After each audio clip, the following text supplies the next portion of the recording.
Welcome back to ADHD Hobbies, and in today's episode, I'm going to tackle a big one.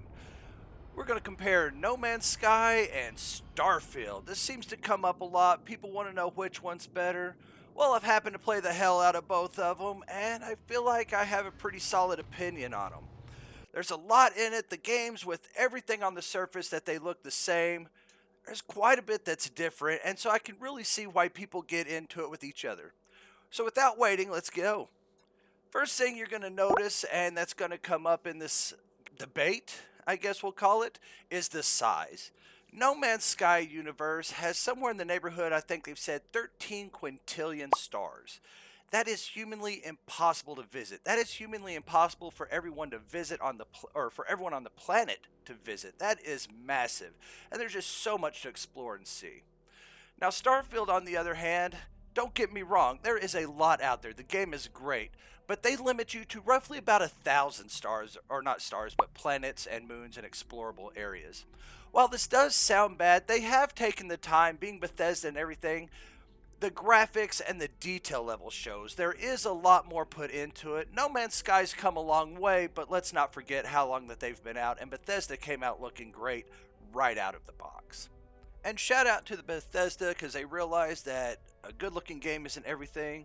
Because out of the two, I feel like Starfield has the strongest story with it. Not only is the main story pretty solid and a little bit more in depth, the faction stories are amazing. They're in depth, they have their own locations, their own places, their own heroes, villains, storylines, quests, items. You name it, it's there. It's fleshed out, and so the side factions are great. You can be a space pirate, you can be a space cowboy, you can be a space sheriff. None of the above, all of the above. It really does let you do what you want to do, play how you want to play, and gives you a solid story for your background and your characters.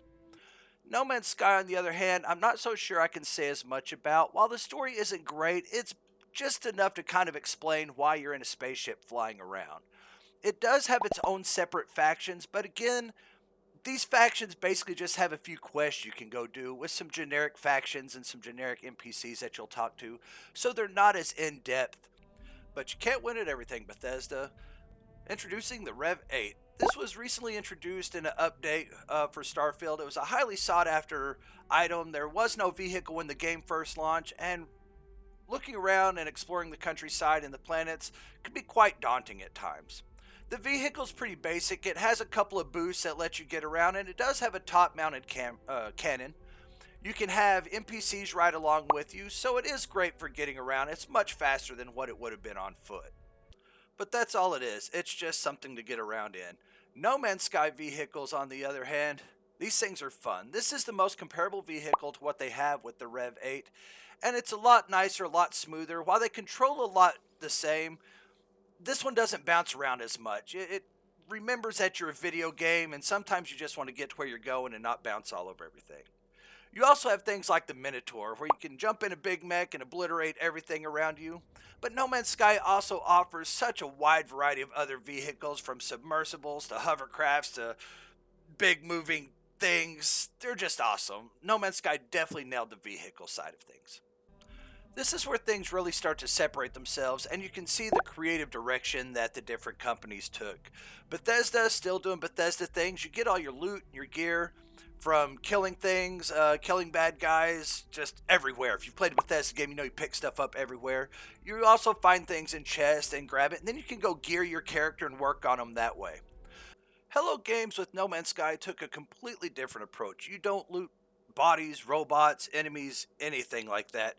For your weapons or your multi-tools like this, you have to find them in certain ways. The space stations are where you're going to find them most commonly, but you can find them in special situations like this after defeating some enemies, but you still just don't pick them up off the body or the robot. It's tough to figure out. Armor is another one. You don't pick it up anywhere. You're going to get your armor. You're going to look the same way for a long time. It can be irritating sometimes, but you get your unique armor sets from expeditions, special events, or special currencies that they offer in-game that you can farm. But again, they're not something that just drop off at enemies that you can pick up. They're definitely something you have to work towards and figure out. But now that you have the gear and guns, upgrading them. And again, these couldn't be any more different with the approach that the companies took. Bethesda went with their classic style. That's like any of the other games. Once again, they do have a style. You'll hear the term out there. It's It's a Bethesda game. That's all there is to it. But we'll recognize the barrels, the lasers, the sights, the classic components of the gun, and it makes them easy to replace. The armor's a lot the same way. You can pick your different armor pieces and upgrade it to help with different environmental effects, toxins, breathing, boost packs. There's just a lot of things, and they're classic, and it's spelled out here, and each slot has its own place. No Man's Sky again, while it's a creative and unique way to do it, it kind of dumbs it down. Everything in the game, from your armor to your weapons to your ships to your vehicles, everything in the game uses these modules that you can buy at the different module guys in space stations and find around the worlds and universes as you travel them. And each of them are ranked C through S, and naturally you're looking for the best S rank module that you can find that fits to the best playstyle or the playstyle that you prefer the most. Outside of that, there's no other tricks. You don't have to craft anything or do anything. You simply buy the module you want, apply it to the piece of gear you want, you're done.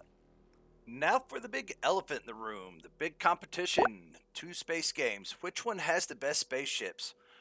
These games are great because they accomplish the same thing with vastly different mechanics and vastly different ways of approaching it. No Man's Sky, you have to collect ships. You have to buy ships. You'll find them again landing in space stations, on your ships, on planets. You have to just find them, buy them, explore. And there's so many different unique versions out there that the online community literally posts coordinates and things where people will spot them so that you can go get ships you want looking for a specific one, because if you're trying to find one in a specific color and a specific style, it can be extremely tough. I happen to have a thing for yellow ships, so yellow makes them go faster. But all my ships in No Man's Sky or this playthrough, they were all yellow, and I like to collect them. It's fun. It's a big hobby. It's a thing people do in the game to collect rare ships, rare S-class ships, and show them off because it is. It's like finding a diamond in the rough. You do so much traveling to come across something like this can really make your day. You also get a freighter in No Man's Sky. This is like a home away from home. It's a massive big ship. You saw me flying in on it earlier, or where I just parked. But you can come in and decorate it and set it up literally like it was a house or building that you're building on a planet. You have full freedom to build anything here, so it makes for a great home away from home. You can never even touch foot on a base. There's lots of players that when they play, the freighter is home. Starfield took such a drastic approach to it, or different approach to it, that it almost makes comparing spaceships in these two games difficult. They're the same, but they're not the same. In No Man's Sky, you farm unique ships, you have fun building your freighter. In Starfield, you build your ships, and the systems that Bethesda had put into this is absolutely amazing. So instead of flying around like in No Man's Sky trying to find certain ships, in Starfield you find yourself farming for certain components, certain parts, trying to unlock things that you need, habitats and stuff for your ship so that you can build the best one out there. And you can do this through a number of ways by either purchasing them, finding a ship that has them on it, skills will unlock them, and things like that. But being able to build your ship is absolutely amazing. It can be a home away from home, just like the freighter can in No Man's Sky. It has everything you need for where you're going to sleep, places for your crew. And there's also lots of community involvement around this. You can go online and find where people have posted builds. I've even posted a build for a Starfield ship at this point. Here you see me trying to put together an Event Horizon. It was a tough build to do. The range that the game has wouldn't let me make it long enough, so it's a Oompa Loompa. But it's so much fun, and again, the games couldn't be any more different. But the ships are just as good. This ship, it's a fighter ship. It does my warping. It does everything, and it's absolutely great. And it's a fun experience to put one together and try to make your own. Right, the next one on our list, I've tried not to go there, but we definitely have a loser on this one, and it rhymes with Bethesda. So in No Man's Sky, the only time you have to deal with the loading screen is when you physically warp to another system somewhere, which makes sense. You got to have the cool cutscene with the warp drive and the Millennium Falcon thing going on, am I right? But when you come down and land on a planet, you can see that you just fly through the atmosphere. You get some great graphics. You come on in, you cruise over the top of it, you take a look at it, see what kind of planet it is, decide if you even want to land there to start with. There's a cool little thing. But you have the freedom to just come in and look at the beautiful planet. Look at this. This is amazing. I love the spot, so I'm going to land here. It just seems natural, intuitive. The way a space game should be. And then we have the way Bethesda did it. See that planet? Sure is a cool planet. Be nice if I could land on it. Okay, well, no, we'll click on it. I guess I'll click someplace I want to land. Oh, loading screen. Thanks for showing me my picture on the loading screen, but the atmosphere and oh, we're there now. That's cool. Okay, so what happens when we leave? All right, back in our ship. Let's take off. Nice. All right, powering up. Let's go. Loading screen. No? Well, no. It's an animation. Okay, that's cool. Maybe. No? Do I get to fly? Okay, guess we're just leaving planet at this point. Oh, yay! There's the loading screen. It's just not a good experience. It's not fun. You can't fly around the planet. You can fly around in outer space, and the combat's great, and flying around is great, but getting your ship planet side, such a letdown. While we were talking about planets and planet side, let's talk about the different planets between the two games. No Man's Sky definitely takes, we'll say, a fantasy approach about it. They call it anomaly in the game, but you're going to see these crazy alien worlds like this. There's so many of them out there, and some of them are so rare. Players will play for hundreds of hours before they even come across one while they're out exploring, and they get absolutely bonkers. These planets like this are some of my favorite. I think they're really cool to look around. They feel really alien to me and different. They're out there. They're so unique. Starfield took a very realistic approach to it. While you will have some planets that are covered in fauna and vegetation and everything, you're going to come across a lot of just rocks. And this has really turned off a lot of players. Starfield and Bethesda have addressed it in different ways, talking about how if you go into outer space, that's what else did you expect to see? And don't get me wrong, it comes around again to Bethesda sticking with the more realistic version here. And I think that's one area between the two games, and especially it's demonstrated in the environments here, that Bethesda has its roots based in realism, and No Man's Sky is just all in on fantasy. There is literally nothing off the table in No Man's Sky. So Starfield does go out of their way to add some of these little areas and things that you can find, but for the most part, you're going to expect a lot of planets that look like this and not much else. Well, we talked about building ships, and while we're on planet, let's talk about building a base there. There's not a lot to be said about Starfield's base building. Everything that they provide in-game to use is pretty modular like this. You're not going to have very many options, and a lot of things don't snap together in the way you'd like them to.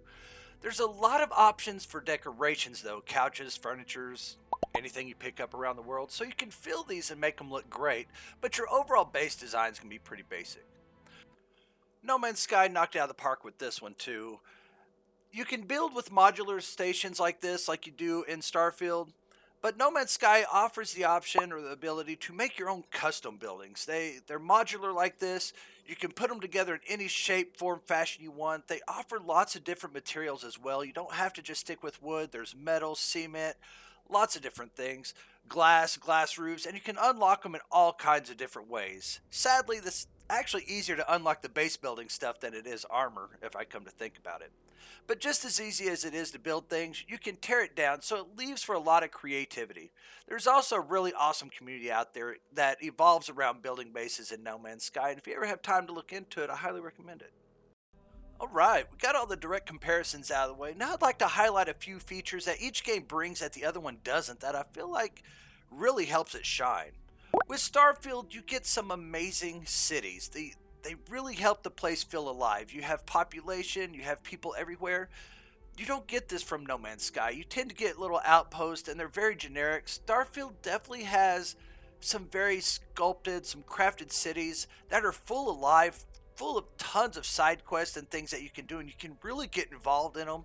And as you play the game, I really expect that you'll even come across a city that will be your favorite to go to. Another thing that Starfield brings is character creation. You can do so much role playing in this game and have so much fun with it because they offer so many skills and abilities. You can be a gunman, a stealthman, you can be a bureaucrat, I guess. You can choose which weapons you want to use and how you're going to master them. And I mean exactly which weapons you want to use. You can pick if you're going to do science or a spaceship. There are so many options in this game, and there's not a cap. As you level, you can just keep putting points into things and putting points into things, so you can really be whatever you want and perfectly hone your character to be whatever you want. Last on my list for Starfield is mods. There's so many good mods, and Bethesda has done such a great job of making this work. You can sign up as long as you have a Bethesda account. You can come in and take a look at what they call their creations. You can spend points to support the people that do mods that you really enjoy. Some of these take a lot of time, and they're worth the points that you spend in them, and they're absolutely amazing. There's also a great or fantastic amount of free mods out there you can grab just to check out. I figured I'd give this quick van a shot, see what we get out of it. And let's just say, well, wasn't disappointed. But you get what you pay for. It's still great. Point is, check out the mods. They're a lot of fun. Now to give No Man's Sky the spotlight for a second here at the end.